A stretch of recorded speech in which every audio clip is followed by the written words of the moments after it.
Hello, friends. On August 21, 1911, it was a Monday morning in the French capital, Paris. It was quite bustling. People were going to work in their offices when suddenly, three men came out of the Louvre Museum. The three had spent the previous night in the museum. And now, they were carrying an important property of the Louvre Museum that was hidden in a blanket while they tried to escape. They went to a nearby railway station and caught the train at 8:45 in the morning and disappeared. The whole world was unaware of the fact that they had stolen a painting. Not an insignificant painting.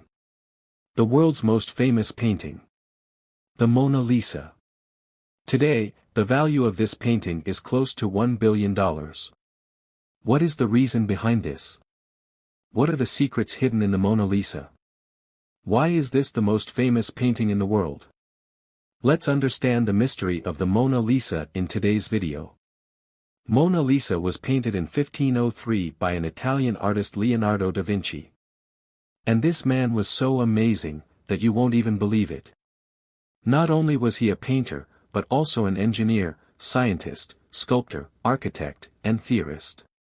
He had knowledge of so many subjects, be it painting, cartography, astronomy, anatomy, botany, hydrology, geology, optics, or even paleontology.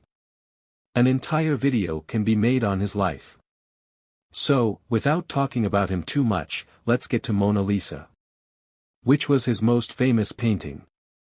But who was this person in the painting? People have always been curious about the identity of the woman in the painting. The first revelation about this was made by an Italian artist named Giorgio Vasari, who wrote the autobiography of Leonardo da Vinci in 1550. According to Vasari, this woman was Lisa Gherardini. She was married to a silk trader who lived in Florence, Francesco Giocondo. He believed that Francesco had commissioned this painting of his wife, and that's the origin of the names of this painting. The first name that we all know, Mona Lisa, derived from Madonna Lisa. Traditionally, in Italian, the word Madonna was used to mean Madam.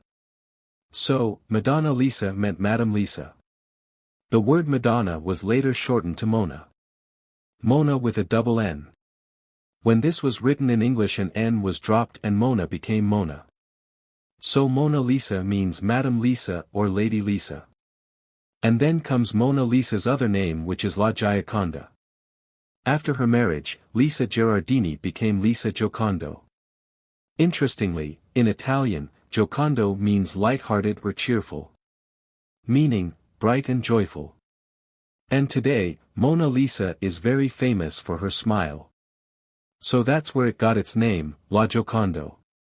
In French, the word Giocondo is written with a J, like this, Joconde.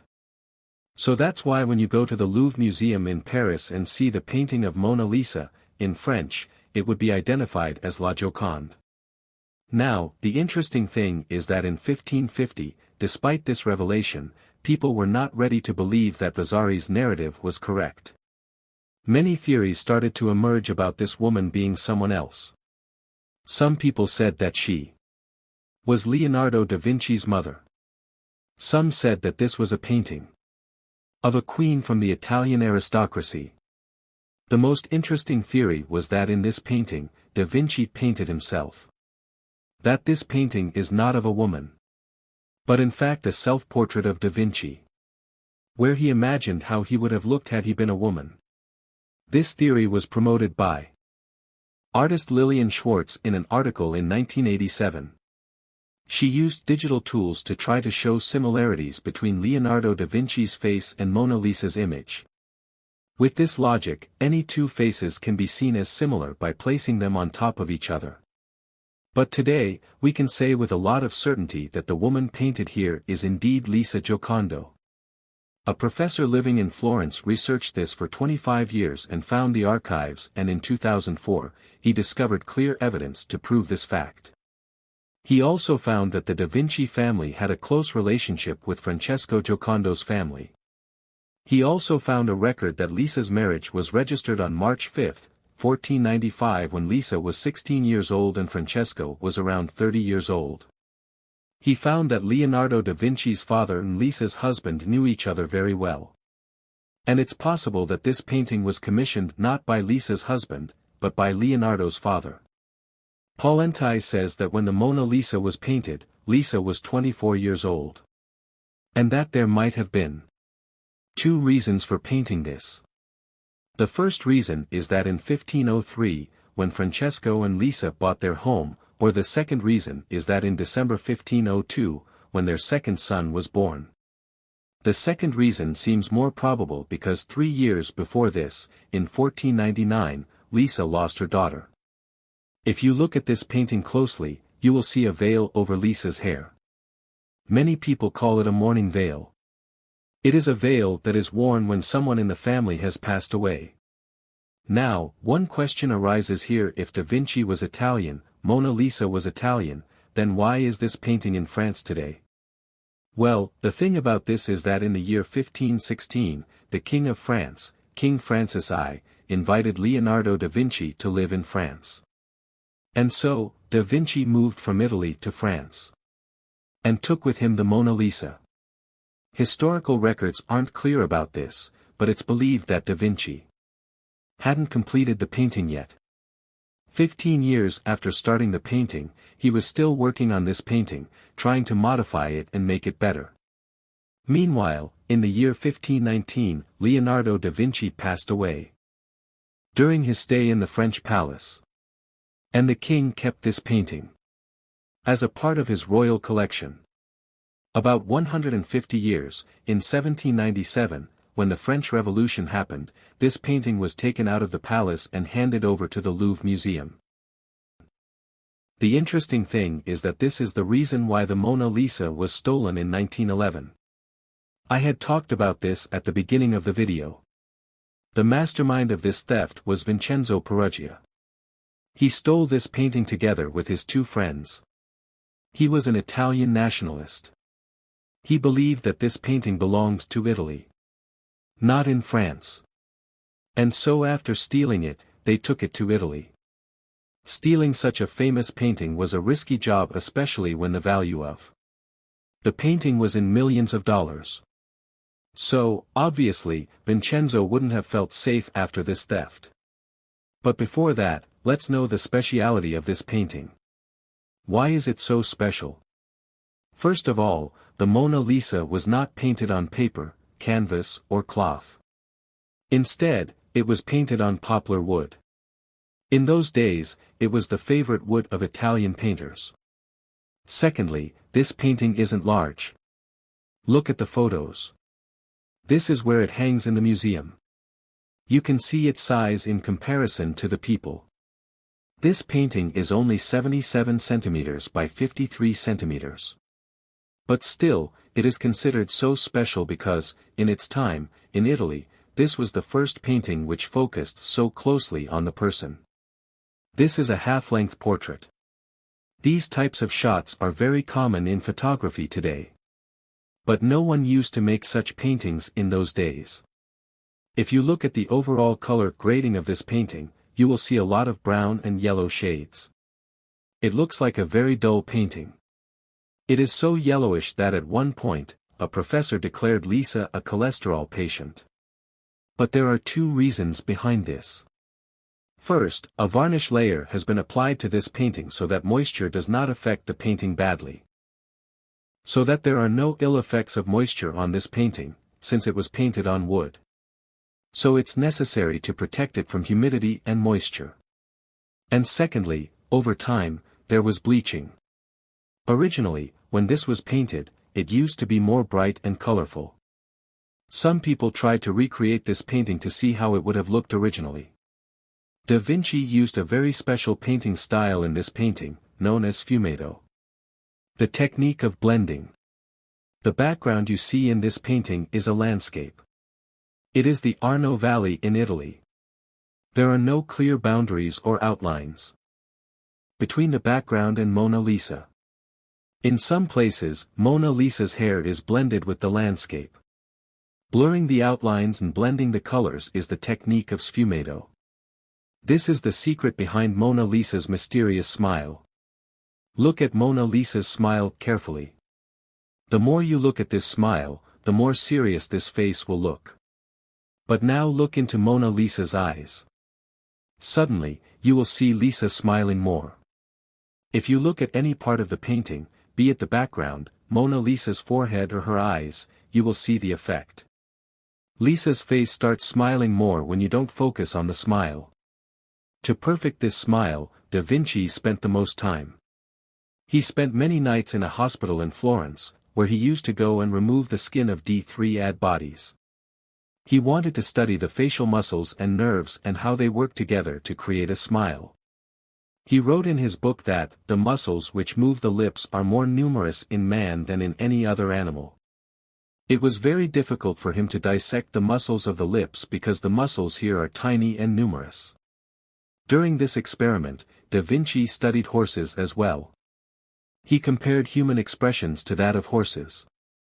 In the notes, he wrote, "Notice whether the muscle that raises the nostrils of the horse is the same as that which lies here in man." Hardly, throughout history, any other artist has dissected the faces of a horse and a human and done these experiments. His obsession with Mona Lisa's smile didn't end here. After this, he did research on optics as well.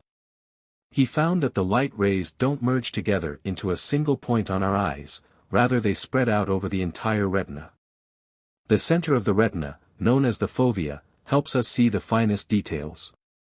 On the other hand, the rest of the retina picks up shadows and black and white imagery more. Using this knowledge, he focused on the shadows in such a way that even when you see the Mona Lisa in your peripheral vision, as in, if you are looking this way, and Mona Lisa is on the other side, even if you are not paying attention to Mona Lisa, the effect of her smile is still there. When you look at her smile closely, you will see that its central line is a flat line, is why when you look at her smile, it looks like she is not smiling at all. But on the other hand, the shadows created using the sfumato technique have such an effect that when you look elsewhere, your peripheral vision sees that smile and its shadows are reflected. And then you feel that Lisa is smiling. How would it feel if I told you that the Mona Lisa is not one painting, rather two paintings? This is not a conspiracy theory, it's the truth. Mona Lisa's painting, as we know, a similar painting was created at the same time. The story of this second Mona Lisa began in the year 1504 and another legendary artist named Raphael made a rough sketch using pen and ink. This sketch looked something like this, and if you compare it with the Mona Lisa in Louvre, you can see a huge difference. In this sketch by Raphael, you can see two columns behind Mona Lisa. Here, the researchers believed that Raphael must have made his drawing based on the Mona Lisa painting.